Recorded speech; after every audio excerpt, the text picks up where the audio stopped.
For a long time, I pretended that everything was fine. But when everything exploded, I was ready. What I did in the finale will make you think. I got home just before 7. The streets were still slick from last night's rain, the air sharp with the scent of wet concrete and faded dogwood, the kind of morning that makes your skin tighten before you step into a place you call safe. I unlocked the door and stepped into our living room, greeted not by silence but by the faint hum of the washing machine churning away behind the wall. Normally I wouldn't think twice, but this time something pulled me in. A scent I didn't recognize, something faintly sweet and cologne-like, woven into the air like a warning. I walked over, opened the washer door mid-cycle, and saw a small pile of men's clothes I didn't own. Button-downs, briefs, gym socks, all unfamiliar, all perfectly folded, as if someone had lovingly done laundry in my house. But not for me. Upstairs, the bathroom mirror was still fogged from an earlier shower. I wiped it down with the sleeve of my uniform and caught my own reflection. Pale, worn, and with creases that hadn't been there 6 months ago. On the shelf was a can of Nivea men's shaving foam. I stood there longer than I should have. I hadn't used shaving cream in years. Electric razor, always have. I picked up the can, turning it in my hand like it might explain itself, but all it did was confirm what I already knew. Something was happening behind my back, and it had been happening in my own goddamn house. I didn't say anything to Laura that day, or the next. Instead, I drove to a tech supply store 2 towns over and bought a wireless camera. Tiny, discreet, lens no bigger than a pin. I hid it in the corner bookshelf in the living room, nestled between an old Hemingway paperback and a picture frame from our honeymoon in Tulum. She wouldn't notice. She never looked at those anymore. A week later, I reviewed the footage at 2 in the morning, tired from another 12-hour night shift. I watched myself walk out the door on Tuesday, watched her pace, watched her clean, watched her unlock the front door at 1:37 p.m. to let in a man I'd never seen. Tall, dark coat, hands on her hips like he'd done it 100 times. Then, clear as day, he kissed her. Not like a fling, but like he belonged there. I took a screenshot of his face and spent the next 2 hours scouring social media and license plate databases. The next day, after leaving my daughter's school pickup line, I spotted a car in the store parking lot. Same shape, same out-of-state plates. I wrote it down. I called a private investigator by the end of that week, a former federal agent named Dorsey. Sharp, expensive, but worth every dollar. He called me 3 days later and emailed a file at 10:12 p.m. Inside were photos of Laura, in Ohio of all places, walking into a hotel with the same man from the footage. Arm in arm, no suitcase, just a tote and a grin. She said she was visiting her aunt. I didn't confront her, not yet. Instead, I blocked her bank card and began tracing transactions. That's when I found it. Routine transfers to an account labeled Clayton Vance. The name buzzed in my head like a warning siren. I dug deeper and found a hidden SIM card tucked into the back of a drawer in her vanity, wrapped in a panty liner box of all places. I slipped it into an unlocked phone and scrolled through the messages like they were knives. Every word cut deeper. They weren't just lovers. They were planning something. A new life. Mentions of Arizona. Of putting our daughter in a private school. Once Frank's out of the picture, one text read, we can breathe. She wasn't just cheating. She was preparing to vanish. I called my lawyer the next morning and filed a preliminary case under suspected child abduction. Then I changed the front door locks, drove to school, and picked up our daughter without a word to anyone. No explanations. Just brought her home, made her mac and cheese, and told her we were having a movie night.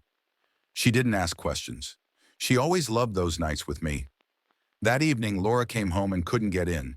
She pounded the door like a lunatic, screaming my name. I stood in the hallway recording the audio with my phone in one hand and the police on the other. Her voice cracked. Her composure shattered.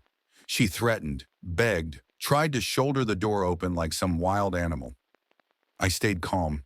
I knew exactly what I was doing. When the cops arrived, I showed them the video, played the recording, handed over my case number. They pulled her off the lawn. I didn't watch. I was upstairs helping our daughter brush her teeth. She asked if Mommy was mad.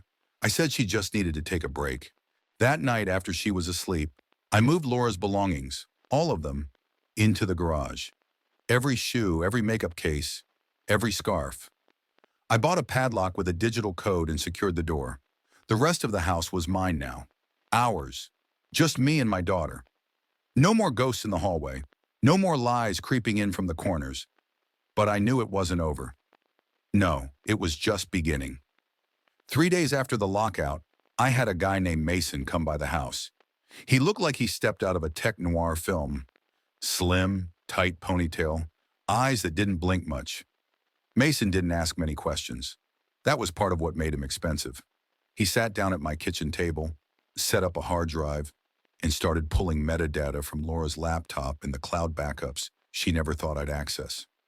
I watched the lines of code scroll by while my daughter played with Lego bricks on the floor beside us. She didn't understand what was happening.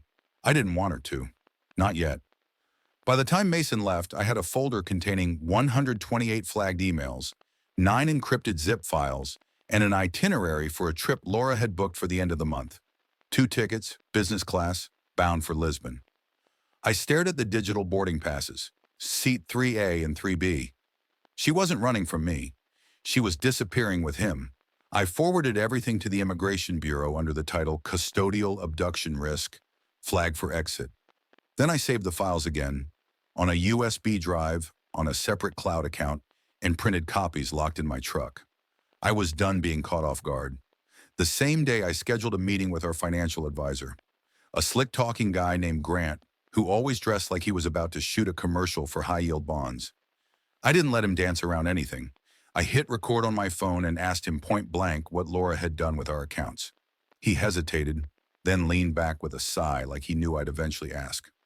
Laura had requested to restructure our assets. Her half moved into a shell company registered offshore. Cayman Islands, a firm I'd never heard of, and one she couldn't legally access without my approval. She tried anyway. I drove straight to the tax office. I didn't even change out of my uniform. Walked in with a manila envelope, introduced myself, and told the agent that someone might be attempting to funnel marital funds offshore in violation of federal tax law. They opened a case before I even sat down. Back home, I started digging through anything Laura might have touched in the last 2 months. That's how I found the car rental receipts. She'd been using a different name, Lena Vale. Glamorous, fake, soft-edged. She'd rented an SUV under that alias at least 8 times, always during her so-called emergency work trips. I tracked the rental office down and requested footage from their lot. One clip showed her pulling out with Clayton riding shotgun, sunglasses on, windows down. Like they were on vacation, like she was already gone. I hired 2 documentary producers, former legal clerks who now built visual evidence portfolios for trial proceedings. They came to my home, interviewed me under controlled lighting, took drone footage of our property, and began compiling a timeline. I handed them everything: emails, GPS logs, surveillance video, timestamps. Their job was to make it bulletproof, and they did. A week later, Laura used her mother's address to ship boxes to a storage unit across state lines. She didn't know I'd already flagged her postal account. I posed as a mover and visited the unit in Cincinnati.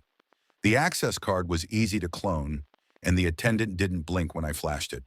Inside were boxes labeled with our family name, things from our home, a quilt my mother sewed, our wedding photo album, my old combat medals, even our daughter's preschool drawings.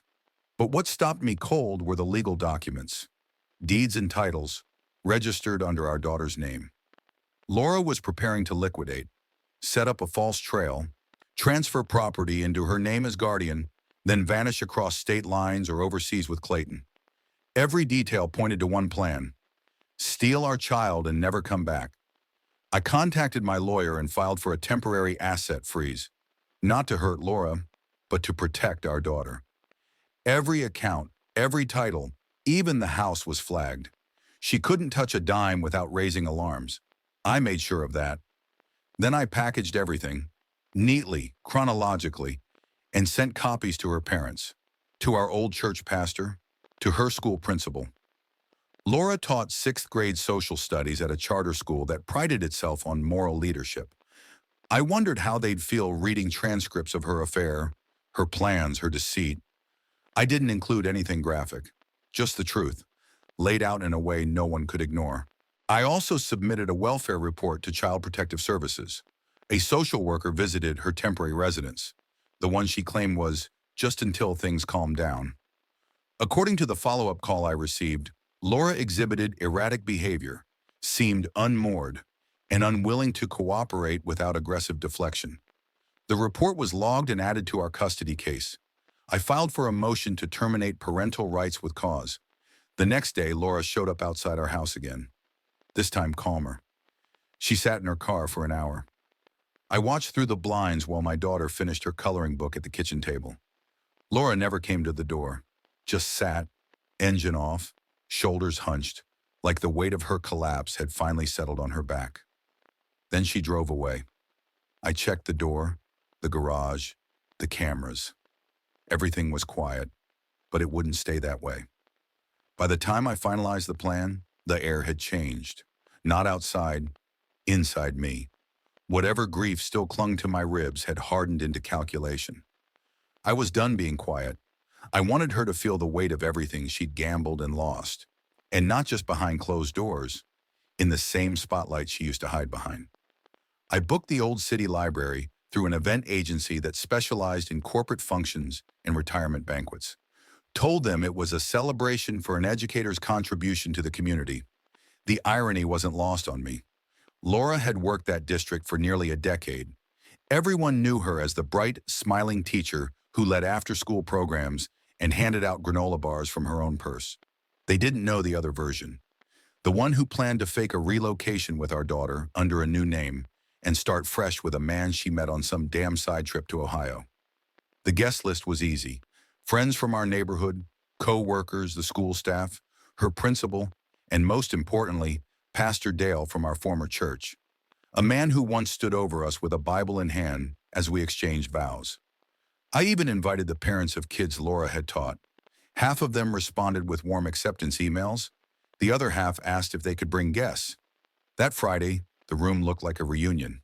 Soft lighting, white tablecloths, and a photo booth wall printed with a mosaic of Laura's smiling face.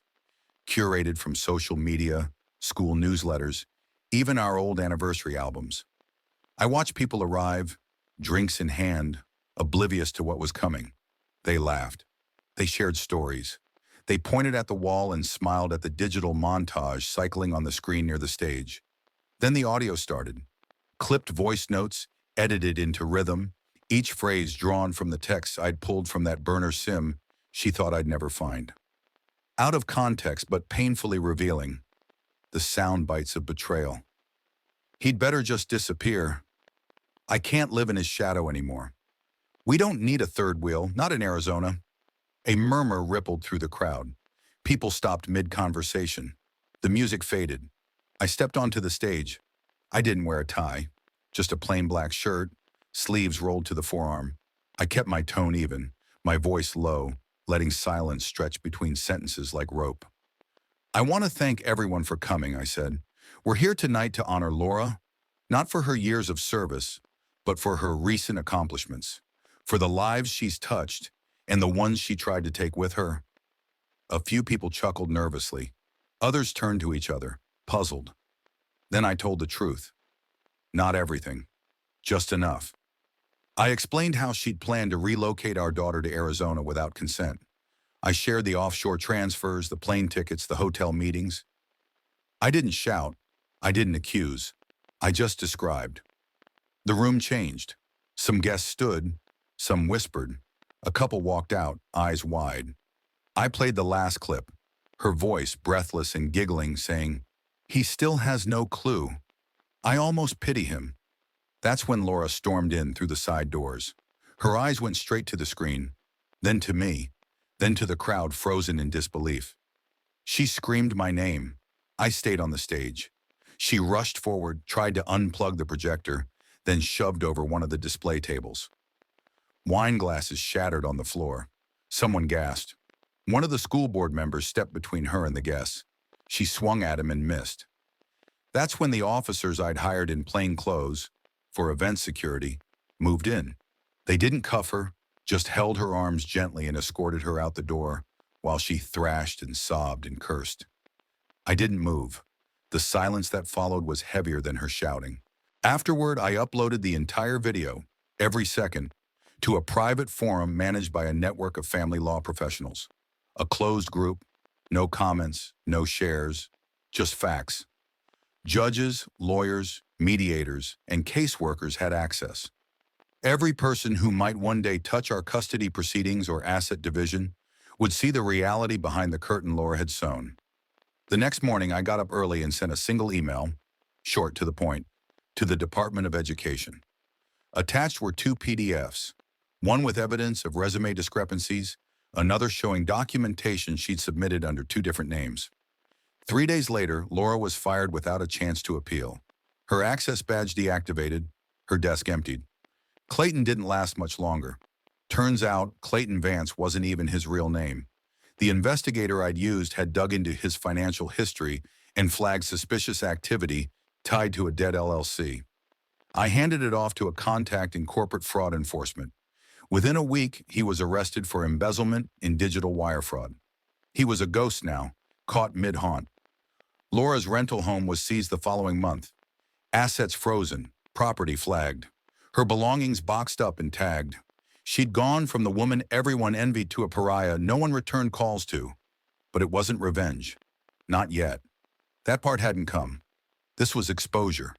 This was the truth standing under a spotlight. And still, I didn't feel peace. Not while our daughter still flinched when the doorbell rang. Not while I lay awake wondering how much she'd seen, heard, absorbed, without knowing what any of it meant. Because the end wasn't here yet. It was just around the corner. Waiting. 2 months passed like wind over a frozen lake. Silent, sharp, and shifting everything beneath the surface. I packed our things in silence, room by room. What remained of Laura's possessions were still in boxes in the garage, untouched since the night she tried to force her way inside. I didn't throw anything out. I didn't need to. The new lock on the door said more than I ever could. We moved to Boulder in early spring. I'd never liked the noise of Denver, and the smaller town on the foothills of the Rockies gave me what I didn't know I needed. Space, clean air, people who didn't recognize my face from a scandalized event video or whispers at a school board meeting. My daughter took to the place quicker than I expected. Her new school had a climbing wall and weekly art therapy. Her teacher, a sturdy woman with gentle hands and no forced smiles, told me after a few days, "She's not afraid to ask for help." I nodded and thanked her. The house was modest, a single story near a climbing park. Nothing extravagant, just 3 bedrooms, a garden overrun with wild herbs, and a garage that smelled like dust and potential. I turned that garage into something useful. Sanded down old tables, refinished cabinets I found on Craigslist. One evening I posted a set online. They sold within hours, so I kept doing it. Orders trickled in. I called the shop Restoration Standard and stuck a little metal sign over the workbench. No marketing, just word of mouth. Enough to keep my hands moving. I also got a job, part-time at first, a veterans rehab program that used outdoor skills training to reconnect people to the world. Most of the guys were ex-military, some missing limbs, others just missing trust. I was one of the only staff members without a visible scar. But they didn't care. I knew how to lead a rappel and shut up when the silence was needed. That was enough. Sunday became sacred, not for God, but for curry. Me and my daughter started cooking it together. Different recipe every week. She peeled potatoes, cleaned the knives, stirred the pot like it was a science experiment. She liked the control, the routine. I liked seeing her smile with a spoon in her mouth and turmeric on her chin. Those nights grounded me. Then the letter came. Not through a lawyer, not typed, handwritten. Laura's familiar cursive on thick paper. She didn't apologize, not directly.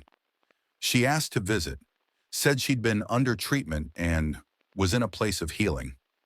Claimed she'd accepted everything, even the court ruling, but wanted to see our daughter, just once. I didn't respond. My lawyer did. The court rejected her appeal within 48 hours, citing her as an active threat to the child's emotional stability. The file was sealed, My daughter never saw the envelope. She never had to. That night, I turned my phone off, put it in the drawer beside the fireplace where I kept things I didn't need but couldn't quite throw away, a brass Zippo from my first deployment, the ring I'd worn for a decade, a coin Laura once gave me that said True North on one side and Together Always on the other. We hiked that evening, just me and my daughter. The air was cold, crisp, clean. We reached a ridge before sunset, and she asked me to take her photo with the canyon behind her. I did. She smiled like nothing in the world had ever touched her. On the way back down, my phone buzzed in the pack. I ignored it. When we got home, I checked. Unknown number. No voicemail. I deleted it without opening it, powered off the phone again, and placed it back in the drawer, face down. I made tea, lit the fireplace. She curled up on the couch and read about mountain lions. I picked up the old guitar I hadn't touched since we left the city and strummed out a tune from my service days, the kind you only hum when there's no one left around to question what it means. Outside, wind moved through the pine trees like a slow breath. Inside, everything was still. Just me. Just her. Just the sound of healing that doesn't make noise. That's all for now, folks. Thank you for being with me today and listened. And if you liked my story, please subscribe, hit the like button, and comment below what you think about all this and what would you do if you were me. Also, don't forget to check my other stories in description below.